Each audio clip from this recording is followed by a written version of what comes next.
All right, we're back. Graveyard Shift Movie Podcast, episode number 121, Tyler. 121. Man, you've Yeah, done 121 of these. I have, yep. I've been on every every episode. That is correct. Some of them, just me. Yeah, that's what's like. Yeah, not to mention the overtimes and stuff, but anyway, episode number 121, and we're here to watch Barbarian from 2022. Came out a couple months ago at this point. Um, did we ever? No, we didn't. I remember because Bride came out and originally Barbarian wasn't streaming yet, so we weren't going to be able to do it. But then we just waited and we watched it, so we were able to watch it. But me and Tyler were very excited for this one. Both of us. Did you ever get any spoilers for it? Because I never did. None at all. I didn't know anything about it going into it.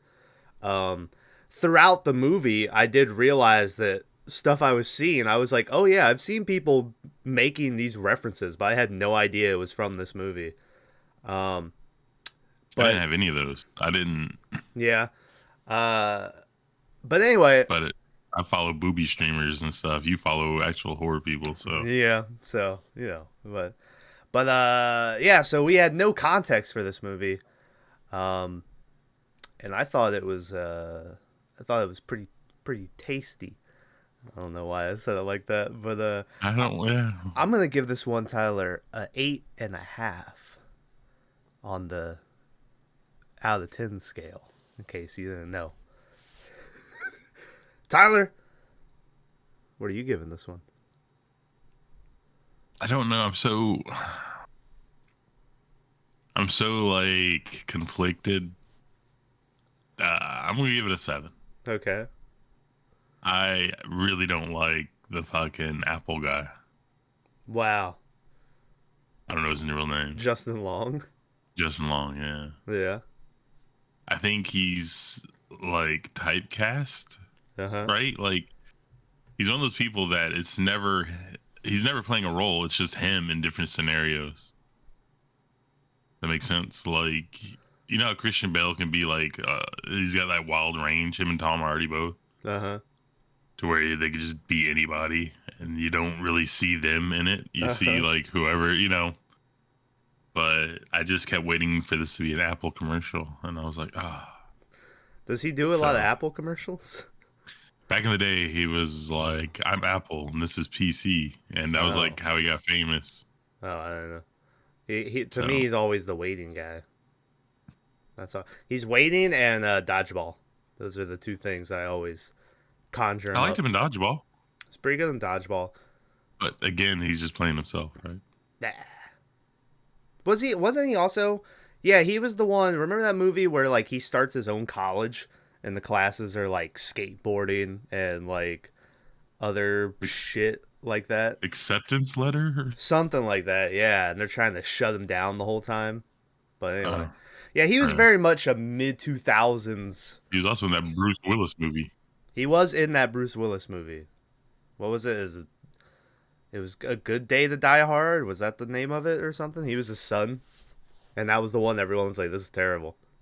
I just remember the one where they manufactured fabrics and they were like, die hard. And it was just them dyeing different clothes, like different colors and stuff. That was the recent one. Yeah, that was their experimental phase. Yeah, like that. You know? All right, well, anyway, hey, listen. Spoiler warning for Barbarian. It's real. I mean, we literally can't say much more about it without spoiling it. Like I said, if you haven't watched it, I would recommend going in and watching it without any context at all of what you're going in to see. Yeah. Has the biggest waste of a great horror I have ever seen. Oh, yeah. So, yeah. But anyway. All right, spoiler warning. You've been warned. Yeah, what was I gonna start off with? Fuck. There was... So you're talking about Richard Brake? Yeah. No. Yeah. No. Talking talking about Skarsgård.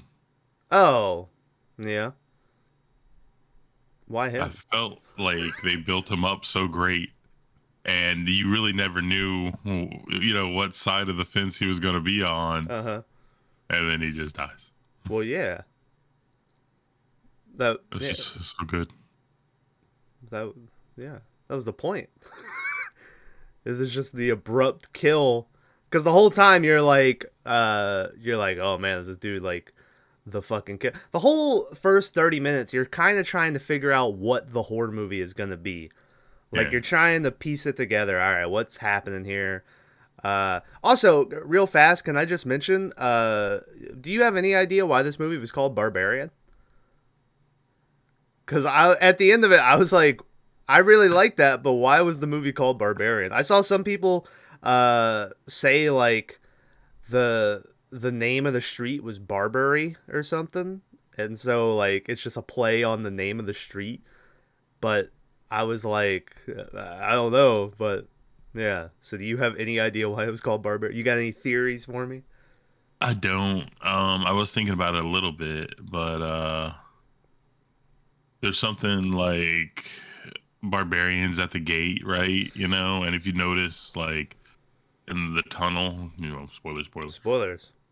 There was a bunch of like gates and like doors and everything else to, I was expecting like an ancient fucking weird fighting pit or something going on down there, and that's Well, it why was it'd a be very weird called. pit, but it wasn't. Was a weird pit. I was kind of expecting like that underground network they had in like House of a Thousand Corpses, where there was just all this weird shit going on. I was like, oh, that's how this movie's gonna go. But no, No. that's not how it went.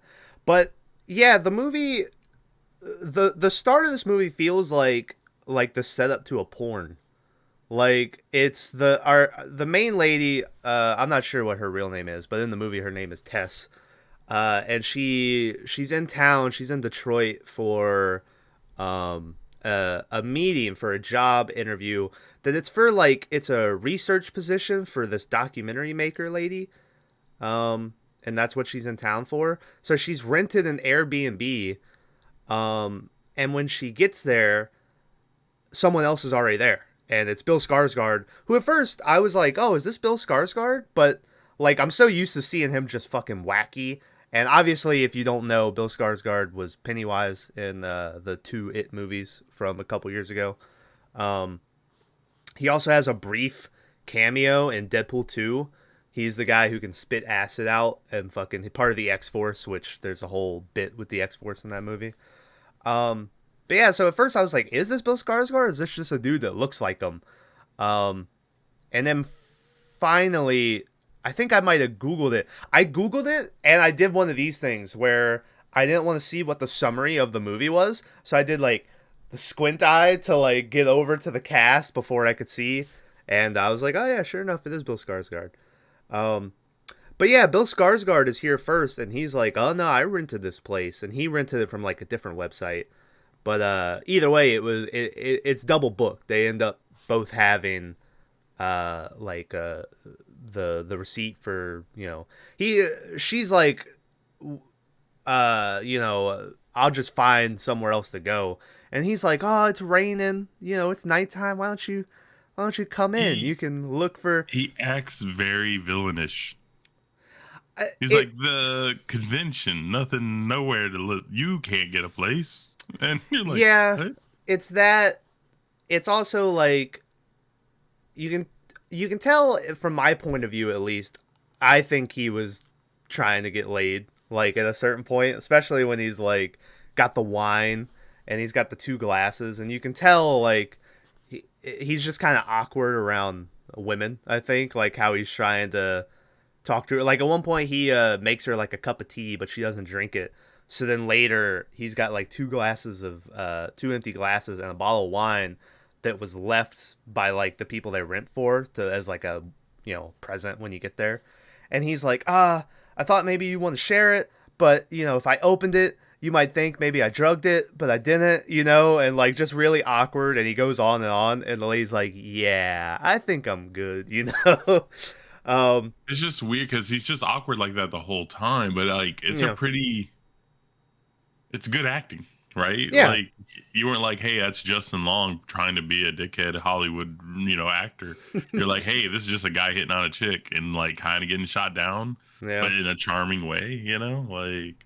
Yeah. And I mean, eventually, they end up talking, and he's asking what she's in town for. And she tells him what I just told you guys about, how she's in town for this job interview and shit.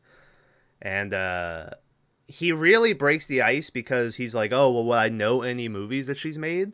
And she's like, oh, she made this documentary about like jazz musicians and shit called like Blue Velvet or something. I don't remember what the name was. And he's like, oh Blue yes, Roof something. yeah. He's like, oh yeah, I saw that. It was really good. And she's like, you saw that, thinking he's just like bullshitting. And he's like, yeah, there was that scene with them like messing with the kettlebells and all this shit. And he's able to describe it to where she's like, oh no, this guy watched this movie. So then she opens up to him a little bit more, and she's like, oh, the next movie is on like this new wave of, especially in the last 10 years, of musicians and artists coming to Detroit and like building this whole community. And he's like, oh, that's pretty cool, you should interview me because I'm a founding member of the Lion Tamers. Yeah. They never go into further detail about what the Lion Tamers are, but you can kind of piece together that this must be some art group thing. Apparently they have like a whole block of houses that's just their shit. But Well, they go into Detroit and they buy like communities and rebuild the houses and take over, and I think it's gentrification. I can't say the word, but something like that. yeah. But So he's one of the guys. yeah, but so then they really get comfortable talking. This whole time they're talking, by the way, because like eventually she's calling around to like get a hotel, but they're booked up. And then Bill Skarsgård is like, oh shit, I forgot there's a medical convention in town, so you're probably not going to be able to get a room. So he's like, why don't you just sleep in the bed? I was raised to take the couch. I'm not going to let a pretty young lady sleep out on the couch and all this shit. But she doesn't want to sleep on like dirty sheets, so they're washing like all the bedding. So dude's like, it's gonna be an hour before you can go to bed. But then after they start this whole conversation, there's a shot where you see like the bedding is done already, but they've moved to like the couch, and she's drinking the wine, and they're like having a nice time and shit. But yeah, they're fucking talking and shit. They get into this whole conversation about like the differences between women and men, and how men can kind of go through life without having to be as cautious as women. And she uses the example of being like, if it was me in the house and you came and knocked on the door and was like, hey, I have this place too. She's like, I wouldn't have let you in a second, but you just let me in. You didn't think about it at all.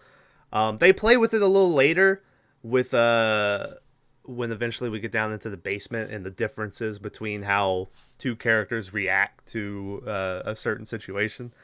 But there is a weird line where like Bill Skarsgård is like, women can hurt people too or something. And she's like, yeah, why is it that the women always end up brokenhearted and like raped or something? And he's like, women can rape too, trust me, I know. And I was like, rape. It was it not rape? Gouged out. Their hearts gouged out. I thought he was raped. raped. Like women's gouged too. Yeah, I don't know what you're focusing on here. I thought it was raped. It's a little awkward. I was like, oh man, was he raped? But okay, well, either way, same thing. Am I right? This is like a running theme throughout the whole movie, because like later on, and I'm skipping ahead, but we'll come back. But she gets out of her car, and the weirdo guy comes running at her, and it's a perfect display of them running or whatever. And they just run in, and then every fucking guy who goes into this tunnel is like the biggest dummy. They don't go in cautiously. Yeah. They don't care. They just go walking on in.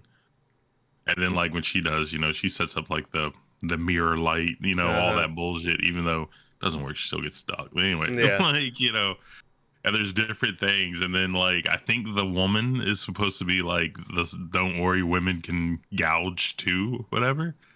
And like the main villain, I guess. I don't know if it's a villain. It's kind of the thing. Anyways, the weirdo, is the gouging. I don't know. I think the whole movie, to roll back to the beginning. Okay. I think the reason the movie's called Barbarians is because, it's showing men being barbarians.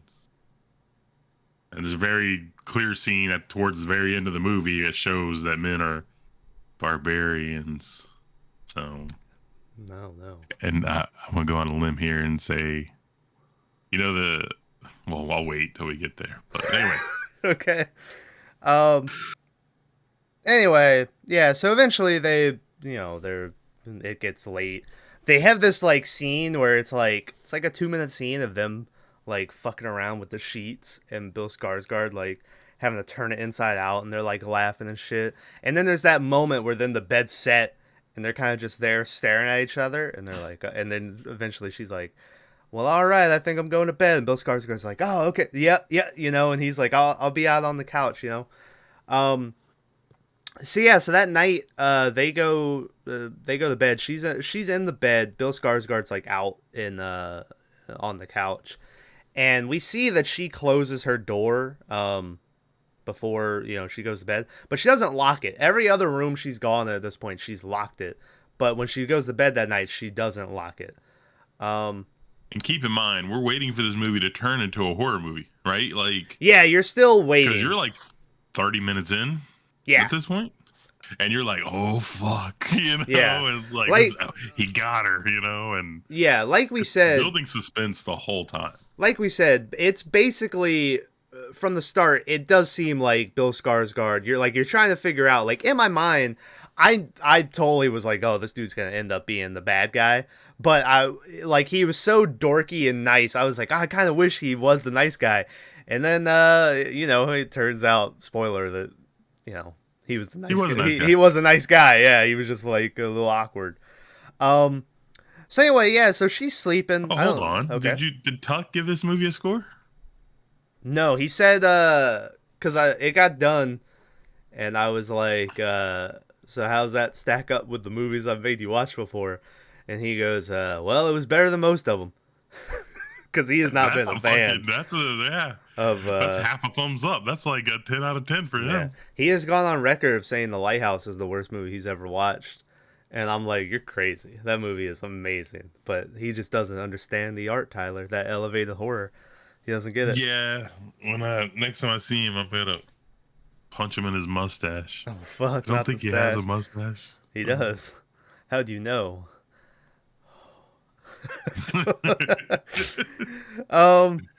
So she's sleeping. Also, by the way, I just gotta mention, because I'm going through my notes, I forgot there's a point where she goes in the bathroom when she first gets there, and she looks around and she sees that like dude has like his toiletries and shit. So she's like, okay, this dude has clearly been set up here. It's not like he just got here, But he's charging his toothbrush on the floor of the bathroom, and I was just like, oh. You fucking heathen. I'm sure that it's just as dirty being up on the counter, but I was just like, oh my god, you're gross. I think it's one of those old school ones where the whole sink doesn't have like a ledge. Yeah. And then there's nowhere to put it because this is an older house. So that's my opinion. Maybe. So they're sleeping, and I thought it was like floorboards creaking, but then I read online that it was like a sucking sound. Do you remember? You just watched this, so maybe I watched it yesterday. But do you remember what sound she heard? I thought it was like floorboard creaks, but apparently it was like a sucking thing. I did not hear it. I mean, I had subtitles on, and I don't remember it saying sucking noise. I think it just made thud or whatever. That's what I thought, but like I said, I read that it was a sucking, but I'm going to go ahead and say it was a creak. But either she hears like a floorboards creaking and like a noise banging around. She's like, what the fuck? So she sits up and she sees that her door is open now. And she's like, oh, I remember closing that. And so she looks out, but Keith is Bill Skarsgård's character. Keith is still on the couch. Shout out to Turnt Mushroom. He's playing Rocket League. That'll be in the podcast. So he's still laying on the couch, and so she's like, all right, well, he's over there. But then he's like laying there, and next thing you know, he starts being like, who, no, no, and like he's having like night terror or something. So she goes out there and wakes him up. And he doesn't really, he's like, why the fuck, you scared the shit out of me. And she's like, I'm sorry, my door was open. Did you open my door? And he's like, no. Because to be fair, at this point, I think Bill Skarsgård has been kind of accused of being a creep about 3 or 4 times at this point. So he probably is getting a little sick of being This plays into like the sexism, right? Because you're watching this movie, and the whole time you're assuming that the guy is the horror thing. And not once in your mind, they could have made her be the villain in this movie, right? Yeah. And it would have turned, everyone would have been like, what a twist, you know? But in her mind, it's always the guy because like, I think at that point, he's like, wait, am I safe? You know? It was like, why is this lady standing over me? Yeah. Like, it's so crazy. It plays with gender roles or whatever. Yeah. It wasn't different genders, but I watched a movie on an Overtime a while ago where this one dude was like clearly supposed to be like the bad guy. But then at some point, the guy who you think is going to be the victim, like drugs him and puts him to sleep, like behind his back. And I remember being like, oh shit, they're doing a flip. And it turns out this guy is the fucking bad guy. But it ends up being the dude just realized that the other dude was like a killer, and so he was like, I'm drugging this guy, getting the fuck out of here. But yeah, and I remember being like, oh, this is gonna be pretty cool, they're flipping but they didn't do it. But yeah, I had that same thought. I kept being like, oh, maybe there's something going on with the lady. But so anyway, yeah, so she's like, oh, I'm sorry. So she goes back to bed. This time you see like she locks her door, and she goes back to sleep. The next morning when she wakes up, like, Keith is gone. But at this point, I guess they've just decided to, like, stay in the same house because he leaves, like, this note. He's like, oh, I had a really fun time last night. Good luck at the interview. I'll see you this evening and all this shit, and a little smiley face. And she even, like, smiles. Later when she's at the job interview, she had taken a picture of his ID because his wallet was left in the room. And it had like, he didn't lie about his name or anything. It had like Keith there, and she took a picture of it. And so when she's waiting like at the table, she's like looking at his picture on the license and like smiling to herself. It's almost like if it wasn't a horror movie, you'd be like, oh, this is like a rom-com we're watching where these, but obviously something was bound to happen. Yeah. Next up is one of my favorite parts of the movie where she gets dressed. No, she gets dressed and she's ready to go. When she had got here, it was dark out. It was dark and raining and shit. And Bill Skarsgård had told her, he was like, oh, I don't know if you looked around, but this place is, kind of a shithole. He's like, I don't think you should be sitting out in your car, because originally she was just going to sit out in her car and try to find somewhere to find the place. So that's why he was like, why don't you just come inside? So, they kept mentioning how this place was bad looking, and we were like, what? Because it was dark when. So she leaves and walks outside, and literally, the house they are in is the only habitable house around. Like, everything else, after she gets out, and when she's driving, it almost is like she's in the apocalypse. Like, she's entered this bizarre world called Detroit, where everything else is just destroyed, and like it was just so terrible. And just the fact that was all hidden in the dark, you know what I mean? And then you come out and it's like, oh fuck, this place is fucking this is like a madhouse out here. But yeah, it was one of my favorite parts of the movie, that like reveal of how shitty it is, and they're just in this one nice house in the middle of just desertion, basically. I say none of it was habitable. I bet you some people were living in there. Like, part of my job requires going to people's houses, and I've come up to some shitty looking houses being like, all right, no one's here. And then it turns out people live there, and I'm like, oh, never mind. So I'm sure, some people live in there. But yeah, this is one of my favorite parts of the movie. Yeah, she goes to the job interview. Nothing really of note happens there, right? Just except when they're leaving. Yeah. Yeah, she's like, "Oh, I'm over in Brightmoor," and the lady's like, "Brightmoor, really?" And she's like, "Yeah, I know it's a little, rough around the edges, but it's all right." And the lady's like, "No, you shouldn't be there." Yeah. She's like, "You're gonna die." Like, doesn't say that outright, but but yeah, and I think that's about all that happens at that job interview. Nothing really of note. You don't even see the interview. It's just the lady comes in and then it pans out through the door. When it pans out, I thought it made it look like someone was watching her, and I was like, "Oh, Bill Skarsgård is stalking her," you know. But anyway, say something while I take a drink of water, Tyler. Great movie so far. The lady is like really good actress. She's beautiful, like really pretty girl, lady, woman. Yep. But they don't go out of their way to make her look super hot, right? Like, there's a lot of movies out there where they have a beautiful actress playing like the main lead or whatever, but they go out of their way to like throw tits in your face or make it like super sexualized. You don't get any of that in this. Well, not at this point, but later on they throw tits in your face. But this point, like it's these are average people, normal. You could see this happening to everybody, right? Like this is a normal thing. And the realism in this thing it goes a little far fetched later, but it does make you stretch your imagination a little bit later of how some people survive some things, and but yeah, so she leaves the meeting, gets back to the Airbnb, and this is when they have the scene Tyler was talking about a little bit earlier, where she's like getting shit out of her car. And I always like it when movies do this. There's something creepy about something out of focus running towards the camera. Very, like quickly moving towards the camera, but you can't really see what it is. You're just like, oh, what? So there's like a guy out of focus and he's running and he's going, hey, little girl, hey, And at first she's like just walking up to the door and she looks a little concerned, but the guy's still coming. And eventually she does break into like a run. But I was like, I would have been moving much faster than you were, Yeah, and so this guy's running after her, and he's like, hey, don't go in that house, little girl, And she fucking goes in and locks the door and shit, and, locks herself in there. I did have the feeling that guy probably knew something was up. Obviously, we have the benefit of knowing that we're watching a horror movie.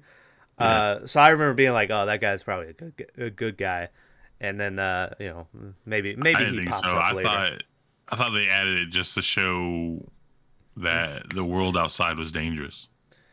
Yeah. And that's why she had to stay in the house, because there's some creeper outside. I mean, like the Mist, how they showed like the guy go out in the fog and he's like, ah! Yeah. Like I thought that was like the Mist, and it's like, okay, well now you have to stay in the store type deal. But I was on the fence with this dude. So. So now she's in the house, and she's just like fucking around, like she's doing some laundry, and eventually she goes in the basement to do something. What did she even go down there to do? Or was that where the laundry was? Oh, okay.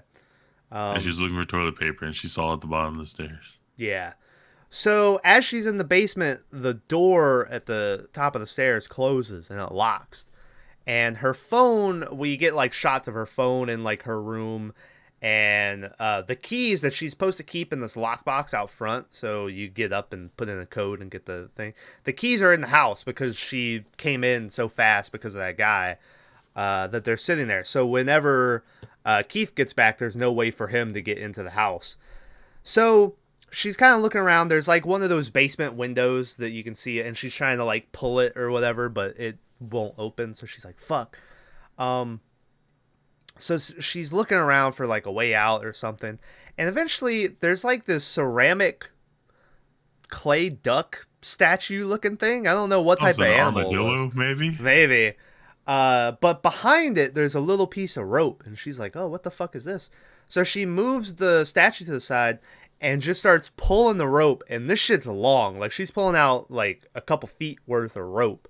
And eventually the section of the wall next to her opens up. The rope is connected to the door, and it opens up this side compartment. And she looks down this hall, and it's pitch dark, so she's just looking in the darkness. And she just goes, nope. And fucking, she's like, I'm not going in there. I saw some people say that joke probably would have worked better if a movie called Nope that has the same type of joke where everyone's just going, nope, didn't come out the same year. But I haven't seen Nope yet, so it worked for me. I got a little chuckle out of it. So she's like, I'm not going in there. But then she can only take so long of sitting on the stair doing nothing because she has no other way out before she's like, well, fuck it. I guess, I'm going down there. So like Tyler said, she gets like this mirror and sits it so this light reflects the light off of it and into the hall so she can see a little bit.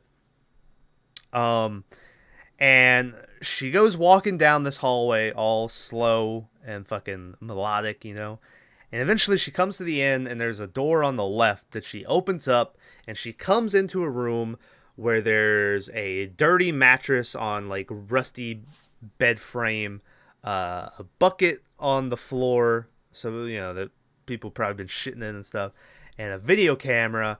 And before she leaves, she sees a bloody handprint on the wall, and she's like, oh. And so she's freaked out at this point, right? Which I would say, is justified.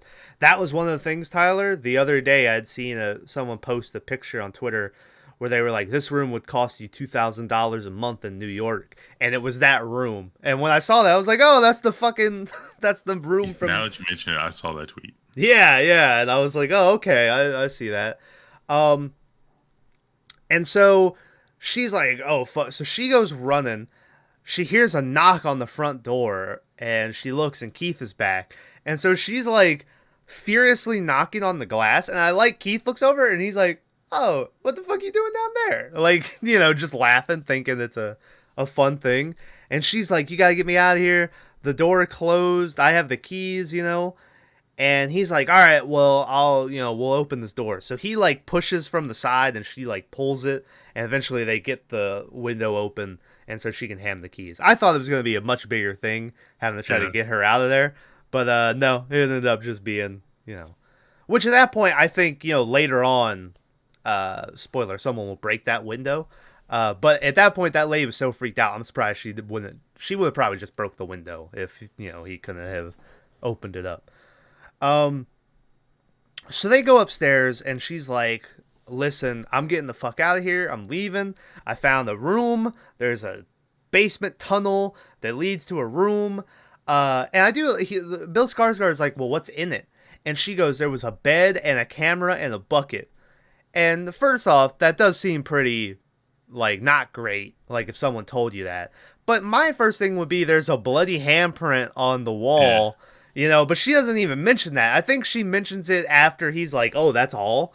And I think she's like, there's a bloody handprint or something, But Bill Skarsgård... like, there's, like, a sex slave dungeon down there where people were held against their will. Yeah. That's what and he was like, but the way she phrased it, he's like, it's an old house, there's stuff, Yeah. And so he's like, listen, I'm sorry if I'm not as freaked out as you are, but I haven't seen it. Maybe if I just saw it, I would understand what you mean. And so she's like, well, you can go fucking look at it. I'm leaving. And so he's like, listen, I'll come with you. I just need to see it. Can you just stand here and wait for me? So if the door closes, you can let me out so I don't get locked in like you were earlier. And so she thinks about it for a minute. And she's like, fine, I'll stay. I'll wait for you. So he's like, all right, thank you. So he's like, I'll be, 30 seconds. So he goes down into the basement. And at this point, you're still trying to figure out if Bill Skarsgård is a bad guy. Because now, he's sort of nonchalant about this whole thing. He wants her to stick around. He's going down into the basement himself, He kind of had a weird smirk-looking face. That might just be how he looks when he's going down into the basement. But he goes down there, and so she's kind of waiting, and eventually she comes to the top of the stairs, and she's like, did you see it? And he goes, yeah.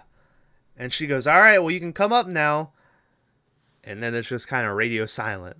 And she's like, Keith, and he's not saying anything.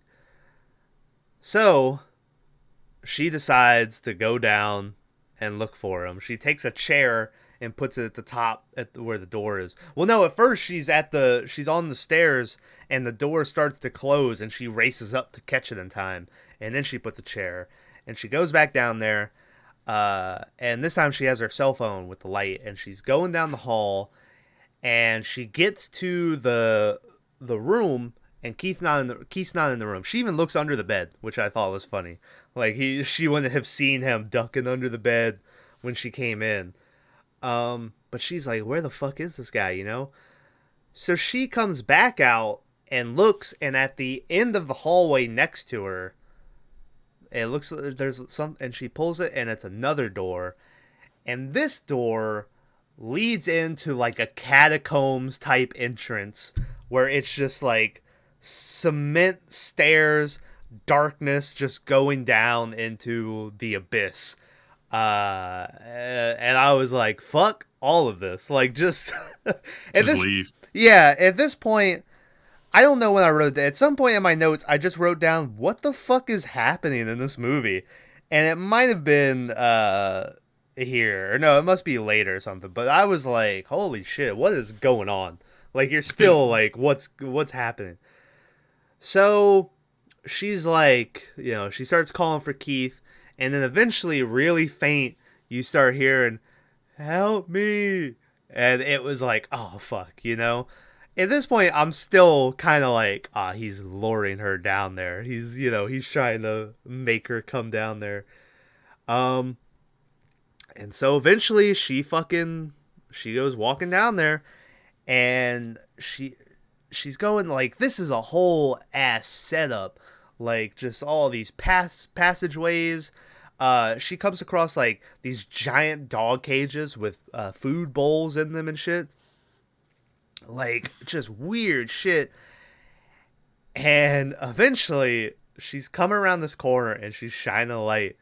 And she's like, Keith, And out of the darkness, Keith comes like crawling on like all fours towards her. I jumped so fucking hard. Really? Keith, is this the that's the one that I messaged you and I said this movie just scared the shit out of me. When he came out of that like crawling, I was like, holy shit. I jumped. I was like, oh my god. My dad, funny enough, told me that the one that got him was earlier when they're like up stairs like talking. She like goes and she's looking at something, and then Keith comes up behind her and he's like, what you got? And she like jumps and he's like, I got scared. It's like, he's like, I jumped at that. I was like, all right, So he comes crawling out. She's like, what the fuck are you doing? And he's like, listen, something bit me. And she's like, what? And he's like, something bit me. And then the next thing you know, I think this is the one that's supposed to scare you, but it didn't get me since I was just like so scared from Keith. Still scared from the first one, yeah. But once again, out of the dark comes running the monster of this movie, which is this woman who, she's got like the Gollum hair going on, where it's just like little strands of hair. She's naked. She's got these sagging titties. Her teeth are all fucking weird and shit, and she comes out running. She grabs Keith by his head and just starts slamming his head into the side of the wall until he's just like, just mesh of just destroyed. And then she screams at Tess, who starts screaming as well. And then it cuts to black, and then it's like, my bad, like starts playing this like happy music. I didn't know how long I had been watching the movie at this point. For a minute, I was like, is that the end of the movie? Like, I was like, maybe I've watched, like, the whole thing. Yeah, sometimes you get sucked in and you just lose track of time. Yeah. And we go from that to we cut over to Justin Long, who I didn't... Hold on. Yeah. Before we start that. Okay. What the fuck bit? Well, I assume she bit him. But she doesn't bite people. When do you see her bite anybody in this whole fucking film? Well, maybe she got creative. I don't know. I mean, because she's really fond of ripping people apart, but like... Yeah, could have just been a rat. I think there's other kids down there. Oh, yeah? I think... Well, there's a part later on where the homeless guy does his thing. Mm-hmm. And he's like, she's not even the worst thing down there. Yeah. And they leave it open, but I think there's the reason. Well, we know one reason, but Yeah. You know, but that's the part that bugged me. It was like, you know, it bit me, and I was like, oh shit. What was that movie where they're in the ground? As above, so below. No, the other one with all the white creatures. Where the light hurts them. Famaro. I thought it was like the one where she's in Egypt and she's under the pyramid or whatever. Well, that's called the pyramid. But anyway, that's what I was thinking this was going to be, you know? Yeah. But it took a left. It did. Yeah, it took a left completely into almost a different movie with Justin Long. And once again, I finally realized the last like 2 or 3 days, I've seen people just talking about Justin Long and like movies he's been in. And they're like, oh, if you want your horror movie to be successful, just have Justin Long doing like... Because apparently he's been doing a lot of horror movies recently. And I was like, holy shit, this is why everyone's talking about Justin Long. Because he's in this fucking movie. I had no idea he was in this. And so... I didn't know any of these people. Like I said, we went in this completely blind. Yeah, yeah. So Justin Long is playing an actor who just filmed like this pilot for this TV show or whatever that's gonna get picked up. He's like driving down the boulevard, got in a convertible. He's listening to like this happy music and shit. He's singing, and then he gets a phone call from his agents, and they're like, "Hey, we got some bad news." And he's like, "All right, well, you know, what is it?" And they tell him that the lead actress for the TV show is making some accusations about him that that he was, you know, for like sexual misconduct and shit. And he keeps being like, well, what is she saying? And eventually he's like, is she saying that I raped her? And they're like, yeah, that's what she's saying. And he's like, oh, that fucking bitch. and you know, there is a interesting thing where, like, this whole time he's still driving, like, as they're being like, oh, yeah, you're being accused of rape. He keeps driving until they're like, oh, yeah, hey, you're probably fired from the show. Like, you're not going to be on it. And that's finally what he's like, I'm not going to be on the show. And he pulls over, and he's like, what? And so he hangs up the phone, and he's like, what the fuck am I going to do, you know? So the next little bit is, like, him having these meetings where he's having to now fight a suit that she's brought on him for the rape charges or whatever, and he's gonna countersue her for defamation of character. So he's talking to his finance guy, and he's like, "Oh, it's $70,000 each," and so the guy's like, "Oh, so $140,000," and he's like, "Yeah." So the finance guy is like, "Well, you're gonna be at $0 in about 3 months." And Justin's Long like, fuck. He's like, well, what do you want me to do? And the guy says, well, you have properties. So I recommend you start selling some of those, you know. And while you're at it, find a new finance guy, because I'm not I'm not covering you anymore. And Justin Long's like, fuck, you know. So this whole thing ends up being that Justin Long owns the house that Keith and Tess are at. That's one of his properties. 176 Barbarian. Yeah. Or 167. Yeah. 83321. That's the code to get in. Oh, okay. Um, and so that's why he goes to Detroit because he's gonna go check out the house and get it ready, and he's gonna sell the house. Um, that's also why he has this one house that's nice in the middle of this shitty ass neighborhood and shit, because this guy owns it and he's been using it as like liquidation and all this shit. So he flies to Detroit. His managers and shit are very upset that he flew to Detroit because it looks like he's like fleeing the state as all this stuff. And he's like, "What, are they gonna arrest me?" And his manager's like, "It's a very good possibility that could happen, you know." And he's like, you know. So then, keep in mind, up to this point, it seems like it's a bogus claim, right? Like they don't say either way what happens, you know. They don't say either way. But yeah, so you're kind of trying to figure out, like, all right, well, what happened? You know, did this guy do it? Is there, like, at first I thought it was gonna be a lady line, because once again, the whole line with Bill Skarsgård talking about women can, gouge too or whatever.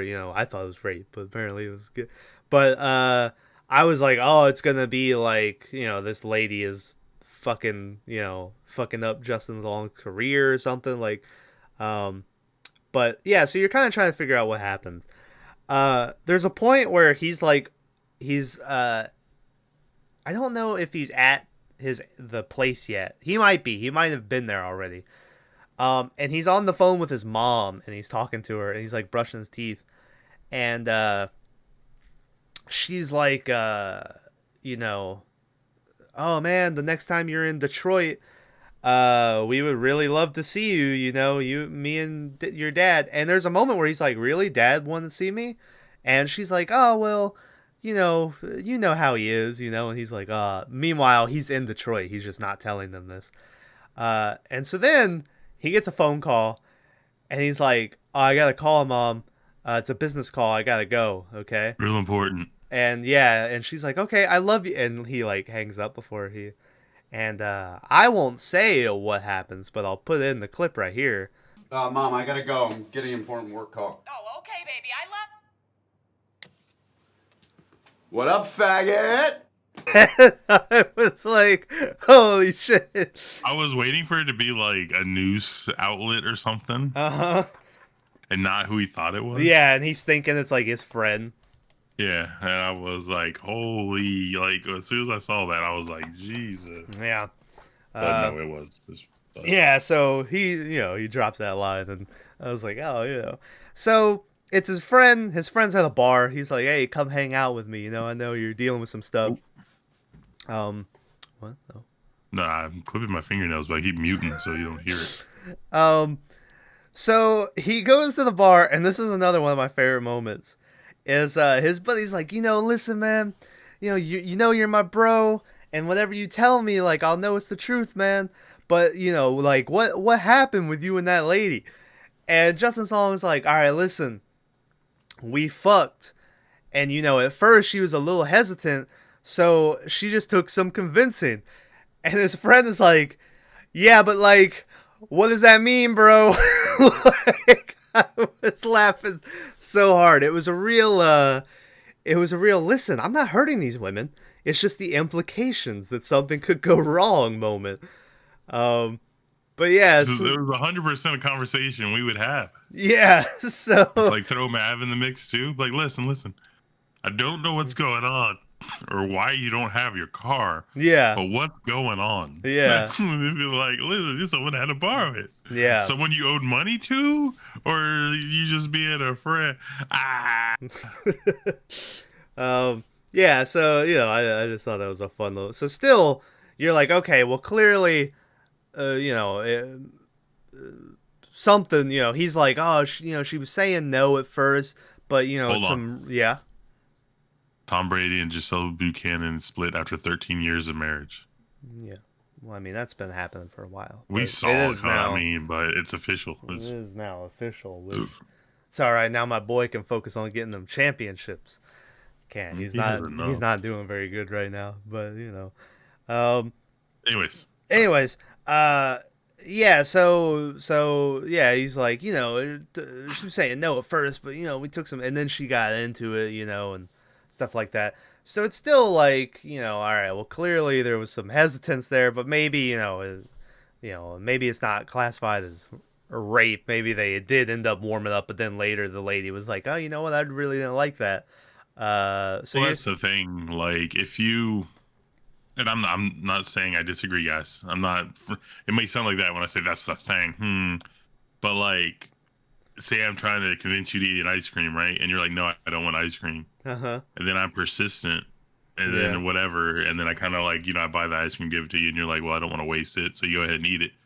In the end, you still didn't want to eat the ice cream, right? Yeah. Like, so it's, I don't know. Yeah. So you're still like, all right. The rapist. Yeah, so you're still like, all right, well, clearly something happened, but is it as bad as, like, you're kind of trying to figure out what the scenario, is.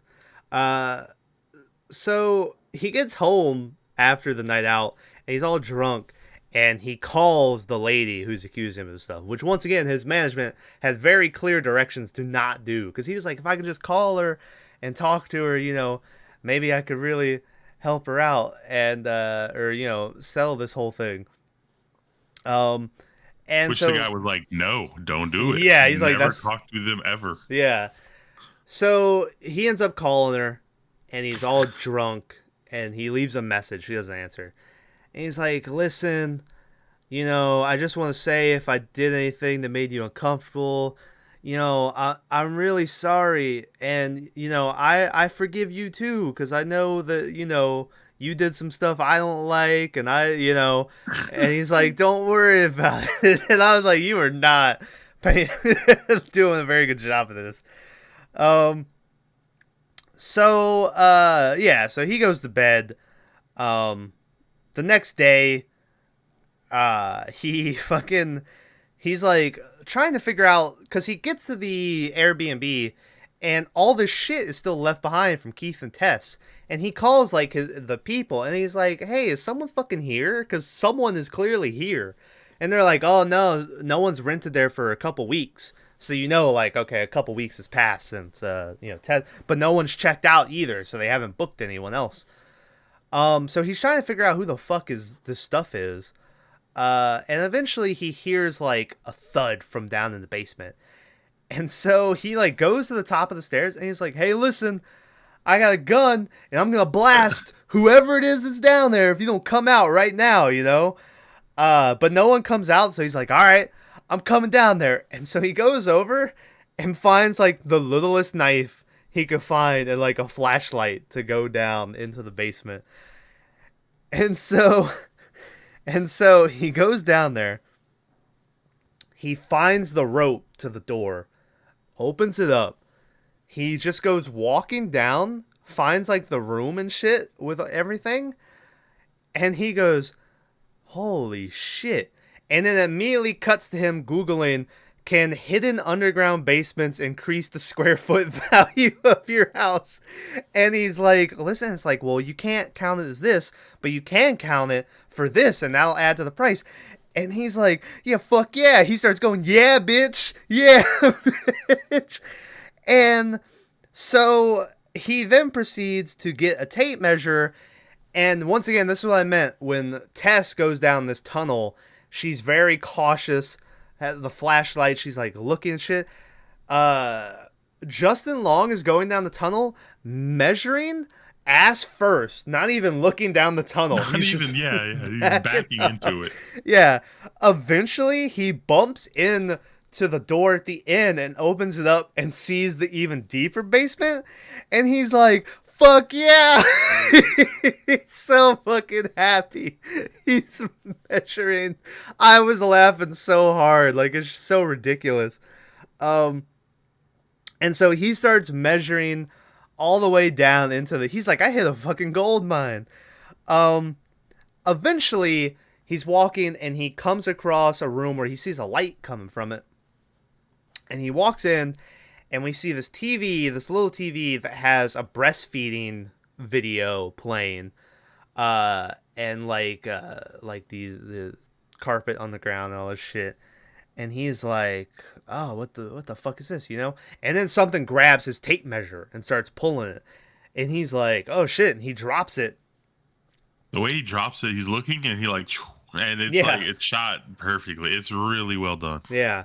How do you feel this was? Because then he pulls out the knife and the flashlight, and he's like, "Who's out there?" But the way it was like an Evil Dead camera, where it had it like at this weird angle, and I couldn't tell if I really liked it or if I was like, "Oh, we could have did without that." But I'm gonna be honest here. I love the way everything in this movie was shot. yeah, Like every angle, everything they did was. I mean, could it be better? Probably, maybe, right? Mm-hmm. But like, I had no qualms with anything. yeah, Like it was all looking pretty snazzy. yeah. So yeah, he's pointing the knife, and then he hears like a "Ah," or something like that, and so that he just goes running. He's like, "Fuck this." Eventually he like gets into a room and he falls and his flashlight drops, and so it's doing the thing where it's like flashing because it's on the fritz now. So we get one of those classic like step by step where the light will flash and you'll see the old lady, and then she gets like closer and closer, until eventually she's like right up next to him, and he gets up and runs away again until he runs into a room and just falls down into this pit that the lady then shuts like this grate on top of it. And he's like, "What the fuck?" And then out of the dark in the pit comes running Tess, who covers up his mouth. And she's like, "Shut the fuck up. Just be quiet. And it was like, "Oh, Tess is alive." And then we cut. And we go to another different section of the movie. And it was you could tell very quick. I'll be right back. Okay. You're good. I just didn't want you to ask me a question and be like, "Hello." Yeah. But you could tell very quick that this was like a flashback. The way they film it, it's like an older camera, and it looks like you're watching like a VHS from the 80s. Like it kind of has that feel to it. But I couldn't help but like want the rest of the movie to just be a series of different people who wind up in the house, and all of them just keep falling into the pit until like we just have just a cluster of fucking people down in the hole. But that that's not what happens. So the man in this section of the movie is that dude Richard Brake, who I mentioned earlier when Tyler was asking about a horror person who was misused or something. Which I didn't think he was misused. I thought he was great in the little bit that he was in, except for a little later. Spoiler, we see him again, and he's like in some old man makeup, and I thought it was kind of bleh. But yeah, Richard Brake is here. Break. Yeah, he's been on a couple episodes. I think he's made 4 appearances. There was 3 from Hell. There was Mandy, The Munsters, and now this movie. Do Munsters without me? Kinda. Not really though. Son of a bitch. But he was in that one. But I'll count him on there. But yeah, so I think this is his 4th time in the movie. There might even be another one that we're forgetting. But that's what I'm gonna go with. And so Richard Brake is going to the store, and he's buying shit for a baby, and he's like, "Oh, I'm raising on my own. And so this lady is like, "Oh, okay," and so she's like giving him all this baby shit, and he's like, "Oh, thanks." So he goes out to his car and he loads all this shit up, and he sits in his car, and then he's just sitting there, and he's looking out the side, the window, but I didn't realize what was happening for a little bit, and then eventually you kind of realize, oh, he's watching this other lady loading up her shopping stuff, and then eventually when she starts pulling off, he puts the car in gear and goes, following after her. And it was like, oh, Richard Brake is stalking some people. So he follows her all the way to her house. When she goes in, he gets out and goes to his trunk, and he puts on like this jumpsuit, like mechanic looking jumpsuit. The weird thing is it says Carlos on the breast pocket, which I don't know if that's just the company name or if that was who had the suit. Because I was like, eventually when he knocks on this lady's door, I was like, does she not look at the pocket and see Carlos and then look at very white Richard Brake and be like, I mean, there's a possibility you were named Carlos, but it's very, I doubt it. But anyway, he puts on his jumpsuit, he goes and knocks on her door, and he's like, hey, I work with, the Detroit Power and Water or whatever. It's just like BML, BMT or something. He's like, there's some power outages. I was just making sure everything's good to go here. And she's like, oh, okay, come in, Also, shout out to the 80s where people would do. Nowadays, if a guy knocked on your door and was like, oh, yeah, power outage, we were going to come in and see if everything, you'd be like, get the fuck out of here. You ain't coming in here. I mean, you literally do this, right? I know, yeah. I see how these how people often react. Do you get, like, hostile people? It's probably once a day. Yeah. So. Like, I'm just trying to work. Yeah, they're like, China is hacking and the radiation, and I'm like, I don't give a fuck if you get radiated. I hope you get cancer. So God damn. So yeah, so he goes in and we see him go into the bathroom and he like unlocks the window in the bathroom and shit. And then he leaves and he's like, yeah, everything's good to go, So, and that's about as far. You never see him do anything to that lady, but it, coming up, you'll realize, oh, this guy isn't a good person. So he goes back home, and he pulls up, and his neighbor is there, and he's like, hey, I just want to let you know, tomorrow there's going to be a sign in the yard, for sale sign. We're finally getting out of here. The wife's afraid if we don't leave now, we won't be able to leave, this time next year and shit. And he's like, are you leaving? And Richard Brake is like, I'm not going anywhere. And he goes walking into his house. And as he walks in, it has like the camera pointing down the hallway. You realize that, oh, this is the house that they're in now, that we've been in. And he goes to the basement door and opens it up. And when he opens it, we hear screaming coming from down below. And then it cuts back to present time. So back in the hole, Tess tells Justin that just do what this lady says and she won't hurt you. She just wants you to be her baby.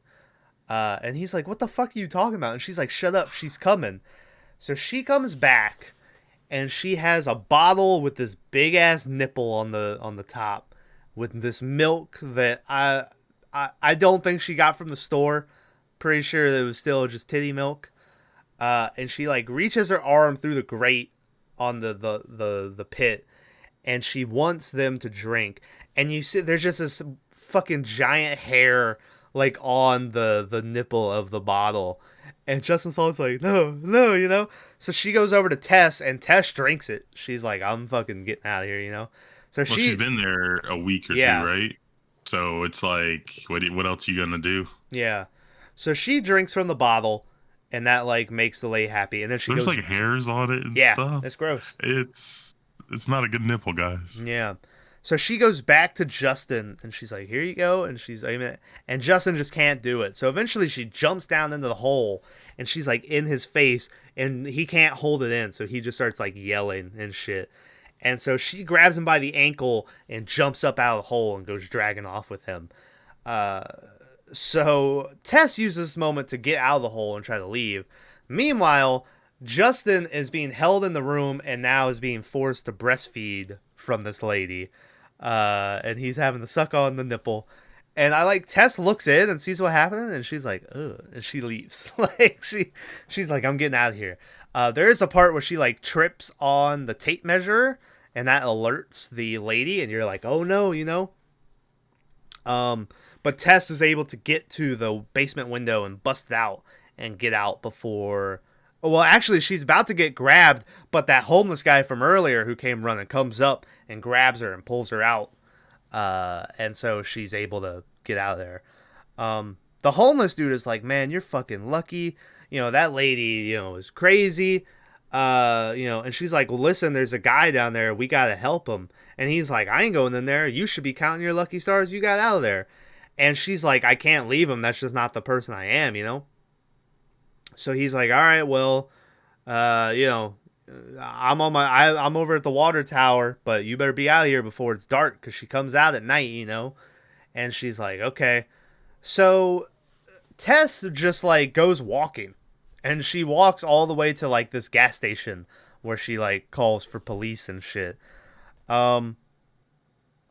Justin in the basement, while the lady went running for Tess, is able to get away, and he's walking down at the end of the hall, and when he turns around, he sees like the lady creeping up towards him, but she like stops, and she's like, oh, you know, and she like backs up and leaves him alone, and he's like, oh, that's weird. And so there's a room right behind him, so he goes into the room, and in the room is Richard Brake, who is now a very old man, in some bad-looking old man makeup, I thought, laying in this bed, and Justin Long. And so I think that's why the lady was like, oh, I don't go in there, because, you know, we learned that, you know, Richard Brake isn't good.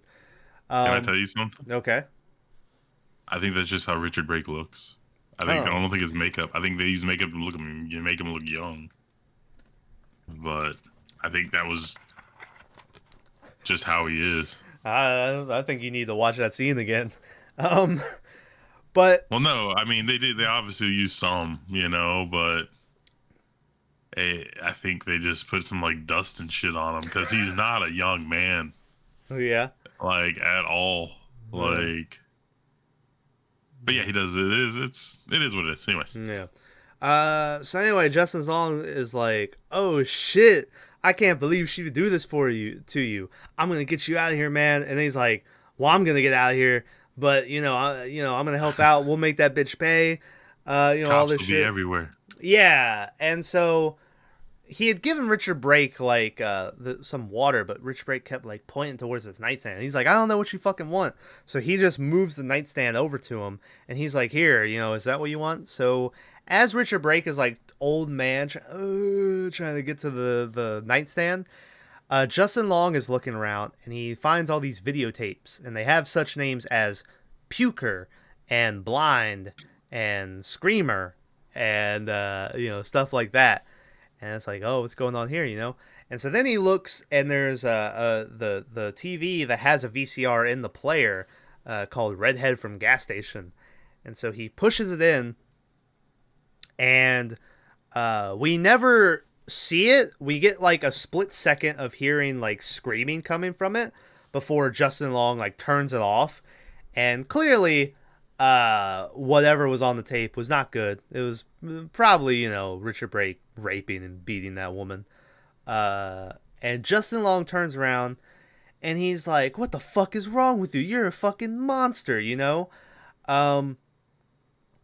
And, I think there was a line from Justin Long earlier when they were telling him that he was being accused of rape, where he was like, I'm not holding her in a dungeon or anything, like raping her. I'm not a monster. And then like he comes up with this guy who is doing that exact thing, And so he's like yelling at Richard Brake, and Richard Brake finally gets to the nightstand and opens it up, and he pulls out like a little revolver, and he like takes a split second to aim it at Justin Long, and then he's like, and I never understood, because Justin Long is like, no, and I was like, why the fuck would you care if this old rapist monster man was gonna kill himself? Like, I wouldn't give a shit about that. But, he's like, no, but it doesn't matter. Richard Brake shoots himself anyway. I think because he hears about the police and stuff coming. So he's like, all right, well, time to go, Unfortunately, though, there was really no reason for him to kill himself, because as we learn when we go over to Tess, the police in this movie do not help out much at all. I'd like to believe that in real life, the cops would be a little bit more worried, but who knows? This is also Detroit, and the part of the town they're in is just kind of like a crackhead town, it seems like, or that's at least the viewpoint on it. So they're probably like, it's just fucking a crack lady, But yeah, it's these two cops, and it takes convincing just to get them to come with her to the house in the first place. Yeah. They keep asking her for like ID and shit, and she's like, there's a man in trouble. And eventually, when they get there, she's like, all right, we got to go in.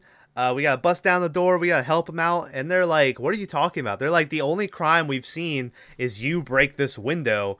They're like, you're lucky we don't take you downtown. And so then they get like a phone call of like some shots fired. And they're like, all right, we got to leave. And they just leave her. So the cops were no help at all. So her next best plan is to bust a window to get back inside the house, grab her keys, wait for it to get dark again, and then when the lady monster eventually busts out of the door, she just like slams into her and pins her against the wall. And the lady like is like, and then she like lays down, and it's like, oh, maybe she's dead, you know. So Tess goes walking back in. She takes her like light and she's going down into the basement, or maybe she didn't even have a light, but she goes back down into the basement. And Justin Long is walking around now. He has the gun and he has the flashlight. And she comes around the corner, and we see the flashlight come around the corner. And then I wrote down in my notes, this is what I wrote. I said, Justin has the gun now. Is he going to fucking kill this lady? And then I went, oh, he immediately shot her. Shoots her right off the bat. Yeah. She's like, hello. Just gets shot instantly. Justin comes over, and he's like, oh my God, I'm so sorry. He's like, don't worry, I'm saving you. And he like picks her up and like gets her out of the car. It ended up, you see it like went through her side. So it hurts, but it doesn't seem like it's really weird because she gets shot and she's down instantly, passed out or whatever. And yeah, I don't understand that. I imagine you'd be like, oh fuck, he shot me. You know, it'd be like, So they get outside, they see that the lady is not pinned between the wall and the car anymore, and so they're like, fuck. So her car is totaled now, which I don't think is true. I think they probably could have driven that at least a couple miles away. And Justin Long's keys to his car are in the house still, but he's like, I'm not going back in there, you know? So she's like, all right, well, I know where we can go. So she takes him to the water tower where the homeless guy lets them in. And, takes them in, and he's, like, trying to patch up the lady and shit. This is when there's finally, like, a breather, and they're sitting there, and Justin Long's like, what the fuck is that lady? Or what the fuck is that thing? And the homeless guy is like, she's just some crazy lady. Been living there 40 years. She was born in that house. And we find out that Richard Brake was kidnapping these women, raping them. Eventually, they would have a baby, and then presumably he would kill the women, and then would then rape the daughters, and then they would have a baby, and he would kill them, and then rape those daughters, and just eventually all this inbreeding and all this stuff has led to the creation of this monster lady. So apparently, if you inbreed enough, you get people with superpowers, and that's how it works. That's yep.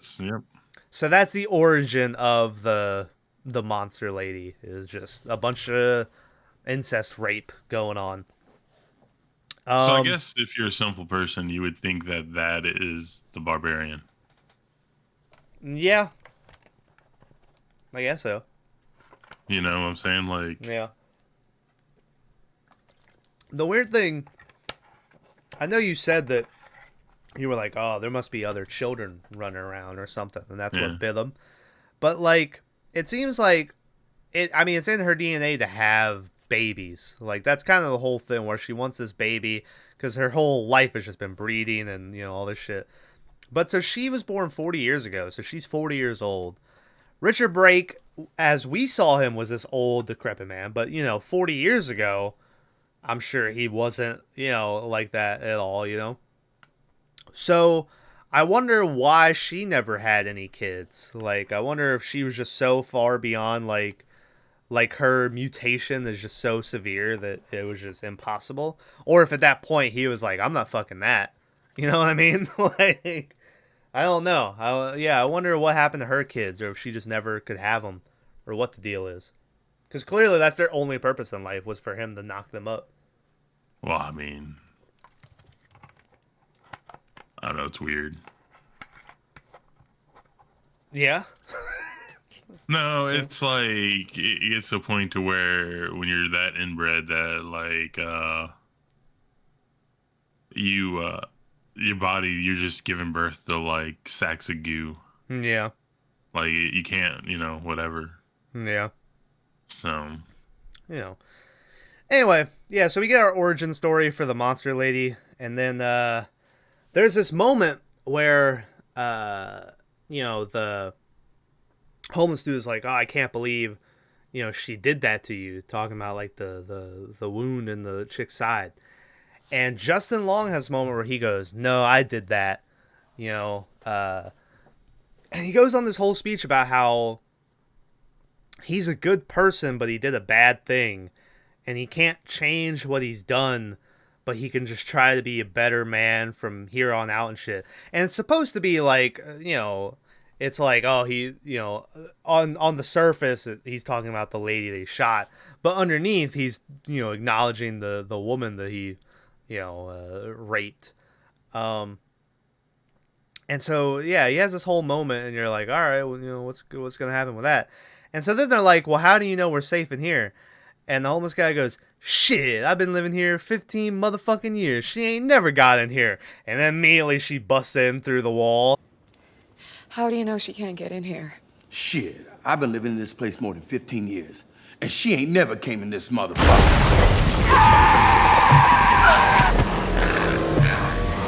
And grabs the homeless guy and rips off his arm and then proceeds to beat him to death with the arm that she just ripped off.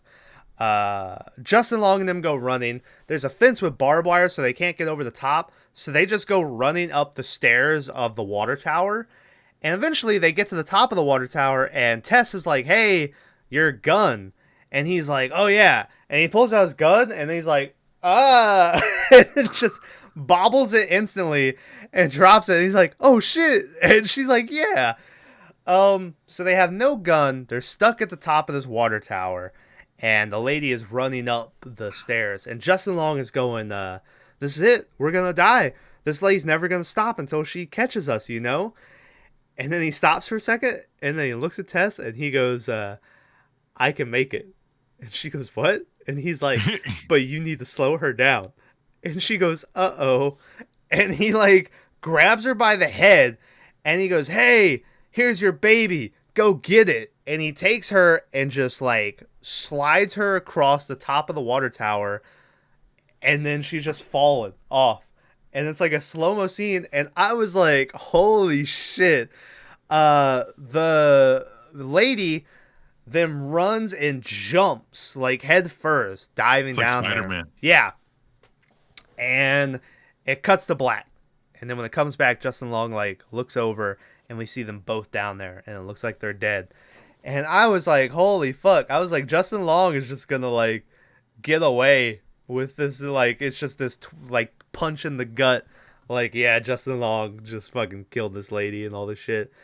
So he goes walking down the water tower, and he picks up his gun again. And as he goes and walks over, you notice that the Tess is on top of the monster lady, and the monster lady, like, has her arm wrapped around her stomach.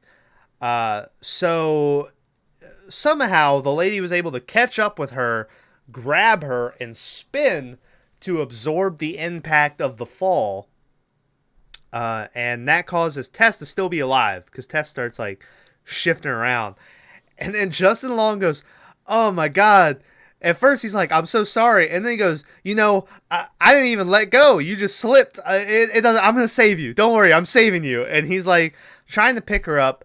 But then the monster lady is still alive. She gets up and she grabs Justin by the neck. And then she, like, sticks her thumbs into his eyes. And you get, like, a jelly eye, like, thing. And then she just fucking splits his head in half. And kills Justin Long. She then goes over to Tess, who is laying on the ground all fucked up. And this is the moment where the lady is like, oh, and she's like touching her, and she keeps on going like, ba, ba, ba, and she keeps trying to say like back, and she's pointing back to the house, and so she wants to take Tess back because this is her baby, you know. And Tess is like, I can't go back, and it starts playing like this sad music, and it really is like this weird emotional moment at the end of this, where like clearly, you know, this lady, you know, she's killed people or whatever. I wonder how many people she's killed in real life, because like we don't know if anyone else has ever stayed there and had this problem, but you know, she's killed people, but she herself is also a victim of this other monster that was in the basement who created her. And all she wants is like her baby, and the lady's like, I can't go back. And so she picks up the gun that's next to her and puts it against the lady's head. And like the lady doesn't even register that like this is a gun. She doesn't have any idea what this is. So she doesn't even react when it's pressed up against her. And so the monster lady like kisses her like lips and like touches her forehead, and then Tess is just like, bah! And then that's credits. It just cuts the credits as soon as she pulls the trigger.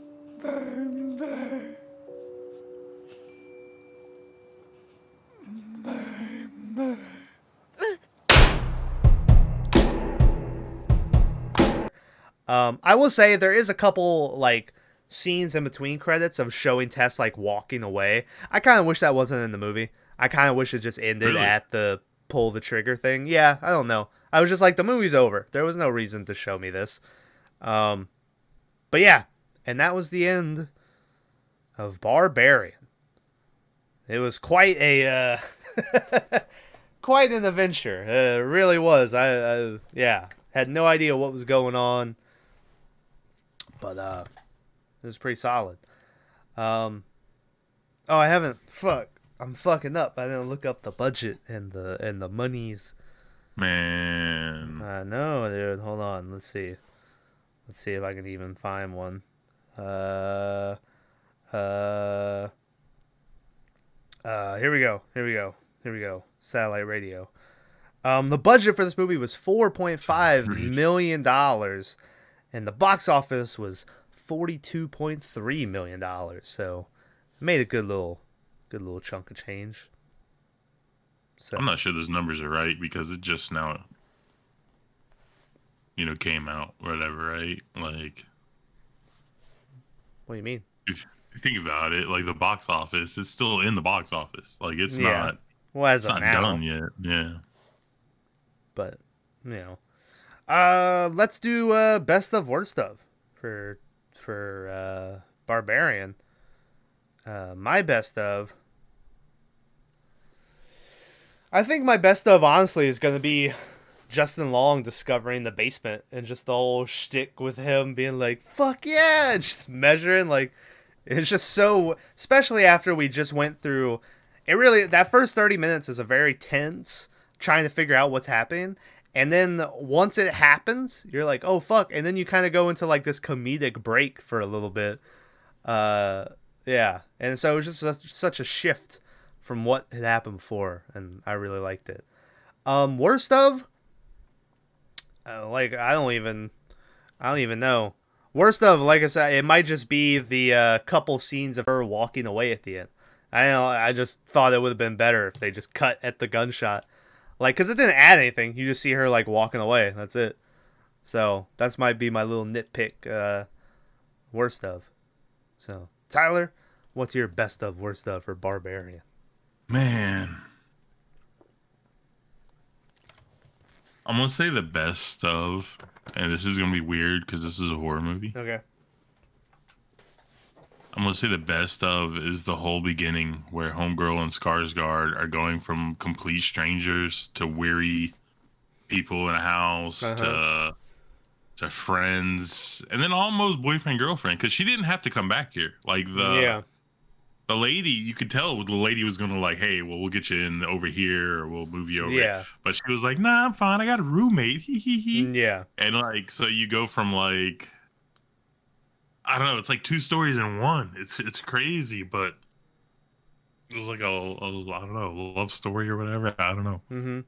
But like, I really like that whole part of the movie, and like just the not knowing. when shit's gonna get weird, who's gonna be the bad guy, blah blah blah. Yeah, it's a very good intro.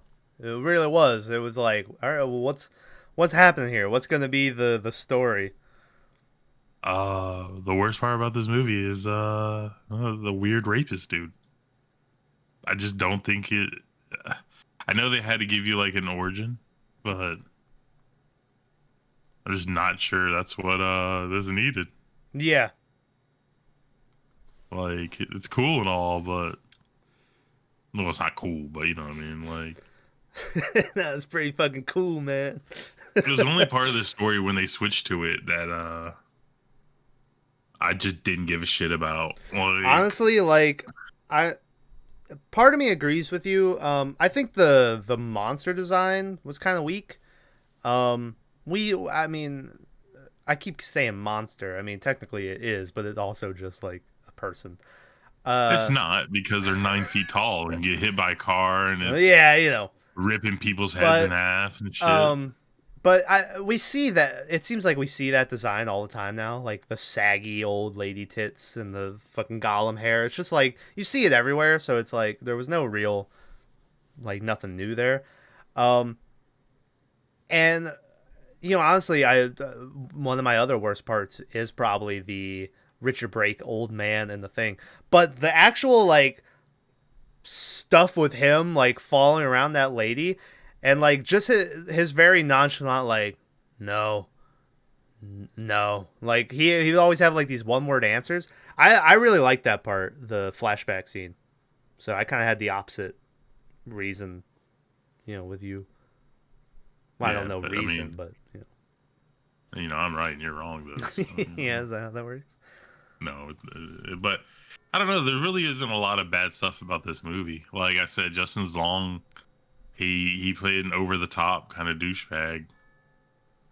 Yeah. Like, you never really saw, you got one little glimpse of him being like a solid dude and his like forgiveness or whatever. But it was such short lived that I mean, I wasn't buying it, you know? So yeah. You know. Pretty good. I don't know. I lost my Maverick sent me a message and I was looking at it in the middle of that. But yeah, it's solid. Like, this is such a good. Yeah. I kind of want to watch Nope and see, like, because I haven't watched it yet. I haven't either. And Maverick just see. Maverick said he watched it and he said it's not really a horror movie, even though I think people call it that, but. We have this argument every time you watch a movie. Yeah. About whether or not something's horror or not. No. Yeah, no, I never really had any interest to watch Nope. I really like Get Out. I thought Us was pretty bad. I didn't like Us. Yeah, and I just never had any interest in seeing Nope. I don't know. Who knows? It might end up being a sleeper because I have no expectations for it, so it might end up being a good one, but anyway. Doubt it. No, I'm kidding. Yeah. Well, but anyway, I would say Barbarian, probably a Blu-ray movie. I'll probably end up buying the Blu-ray. Add it to the shelf. Add it to the list. Blu-ray movie. That's going to be a new thing at the end of is whether or not it's a Blu-ray movie. Whether I'm buying the Blu-ray. So. Shut up. Anyway. All right. Well, that's the end of Barbarian. Next week, we said it was gonna be it was supposed to be when we start Chucky again. It was gonna be Seed of Chucky, but I think next week we're gonna do Terrifier 2. We're actually about to go watch it in a couple hours at this point. So next week will probably be Terrifier 2, and then the week after that we'll start up Chucky again. We're also Halloween episode. Halloween Ends, trying to get that done. So, you know, look out for that. Oh, I forgot you got a costume and everything, didn't you? I do. Yeah, got a costume. You know. Did you try to act nonchalant, like you're not excited as fuck to wear it? Yeah. But anyway. You're like, yeah, I may have gotten a little something, you know, it's just something. But anyway. So thanks for watching. Go watch the gaming channel. The link to the description and all that in the description. That makes sense. Yeah. Tyler, got anything you'd like to add before we end this one? Minecraft. Yep. No, there's a movie I wanted to watch, and I don't remember what it was, but it was like I wanted to watch a couple kids movies that are made to be scary. Like, what's that one where they're like, Monsters Inc. is one kind of. That's not a scary movie, but what's the one about like the haunted house and. I like that one. Like we can that. watch that one immediately. Immediately. It's called Monster House. Yeah. There's another one with Fred Savage where it's like little nightmares or something. Yeah. And like they grow from the dirty clothes left on your floor or something. Yeah, I kept I wanting remember watching it when I was a kid. Yeah, I kept wanting to 1 week watch like a Scooby-Doo movie. Like one of the animated Scooby-Doos. But I always imagine if I said we were going to watch it, you'd be like, what? So, I just never had. But, Oh, I know what I wanted to watch Okay. for maybe we'll save it for the 2-year anniversary. Yeah. And I just need a reason We to already watch it passed again. the 2-year anniversary. Well, you know what I meant. Yeah. Whatever anniversary. But I wanted to watch that Kung Fu movie. What fucking Kung Fu movie? The comedy one? Where every time the girl runs the race, she goes, wee wee wee wee. And I don't know if you've ever seen it, but there's like, it's like a kind of like Airplane, but it's a Kung Fu movie. Yeah. And the guy's like, that's a big bag of nuts. Oh. Like, it's so good. Yeah. But I wanted to do it in like tongue in cheek. Like we review it like it's a serious Yeah. action movie, but obviously it's a very comedic film. Yeah. But it's so good. Yeah. I don't know if you'd enjoy it or not because there's a lot of reading. So. Wow. I play Yakuza. Anyway, thanks for watching. Next had week, to bring it up. Terrifier 2. Goddamn. I know we're going to watch that movie, but it's like 2 hours and 40 minutes long. Like it's gonna be, Is it? It's long as fuck, dude. For no Terrifier 2 is reason. how long? 2 hours and 40 minutes. Look it up. It's like 2 hours. Do it right now. Tell me what the time is. Well, no, we're Terrifier going 2 runtime. We're going to see it. I know. So, like, I'm going to have to go force out a poo or something. Yeah. 2 hours and 20 minutes. Okay. Still. It's going to be a long one. So, Anyway. anyway. Oh, yeah. I'm going to have to. Yeah. All right. I've never, gotten up to use the bathroom during a movie, but this one might. Yeah. I have a feeling there's probably going to be a couple points you can do that and won't miss anything. Anyway, thanks for watching. See you guys next week for Terrifier 2. Yeah. Bye.